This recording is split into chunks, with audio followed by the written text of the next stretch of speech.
When I was in undergraduate school, I read about autism, and ever since that point, I sort of suspected that I was on the spectrum. First reaction was just being overwhelmed with emotion, crying a lot. It helped to explain a lot of things, but it also affirmed the sense of, let's say, isolation that I've experienced all my life wasn't going to magically disappear. In fact, it would never disappear. But it was just my imagination once again. Run away with me. Most NTs, neurological typicals, people who are not on the spectrum, are not going to understand autism, and they're not going to understand the experiences of people on the spectrum. First entering the grocery store, the door is open for me. It means I don't have to touch them. If I weren't an adult and I didn't care about other adults' perceptions, I would walk to the door, it would open, and then I would step back and let it close, and then I would I would keep doing that. A lot of the people in the store, they're independent entities. There's no expectation that I have any significant interaction with any of these planets that are in that solar system of the grocery store. Everything is in order by color, shape, size, and it's ordered by textures.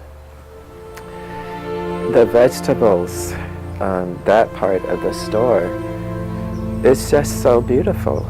The smells in the grocery store, like you pass the pineapples and you can kind of catch up with vegetable fruit section is almost always near the deli and the part where they're cooking food, and I like those smells, and I sometimes just walk by that part of the store so I can just kind of take it in.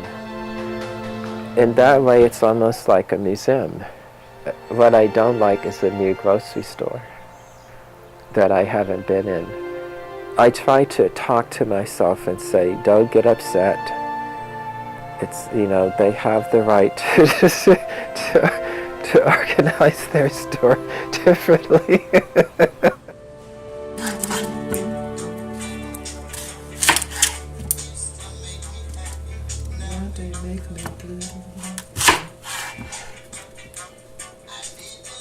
I have my own cabinet with my own dishes and my own spices. For me, I have a relationship with my dishes. It's a very personal kind of relationship. And all of the dishes in my cabinet are really happy because they're next to the colors that work for them and that work for me. So when I open my cabinet, I have a sense of joy.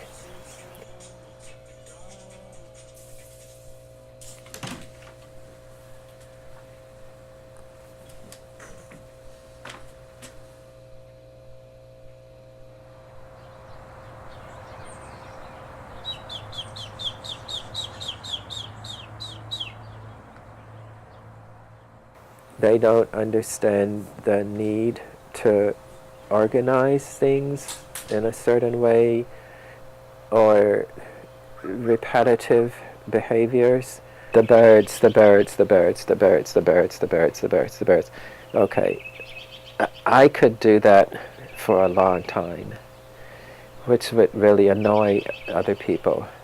If I say to someone, the light in the room is really hurting me, because I'm on the spectrum, I'm not being metaphorical, that for me, that experience of the light is physically painful. They really don't want me to be different. They're also really saying, your difference is really inconvenient for me.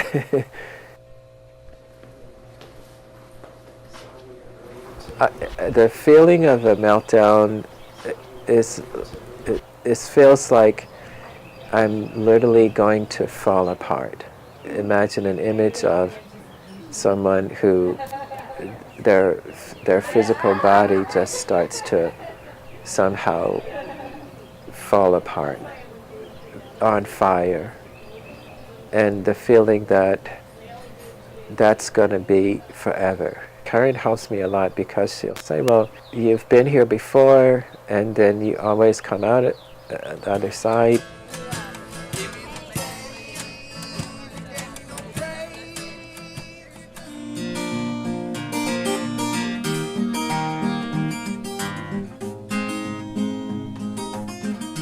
Often at the end of the day, I'm overstimulated. A lot of times for me, playing music is actually a way of self-soothing. It's something that I can do to stave off a meltdown. I don't spend a lot of time being frustrated with people because I don't have that luxury. My time is spent trying to navigate the world. Every day is going to be a struggle.